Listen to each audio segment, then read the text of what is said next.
Hello guys, আসসালামু আলাইকুম।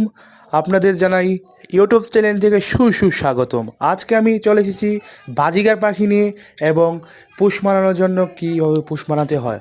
বাজিগার পাখি মূলত আদার খাওয়ানোর ভাবে পোষ মানানো যায় এবং দেখতে পাচ্ছেন আমার বাজিগার পাখি কীভাবে আমার হাতে আদার খাচ্ছে। আপনারাও এই বয়সে বাজিগার পাখি নিয়ে পোষ মানাতে পারেন। ধন্যবাদ সকলকে। ভিডিও ভালো লাগলে লাইক, কমেন্ট এবং শেয়ার দিয়ে পাশে থাকবেন।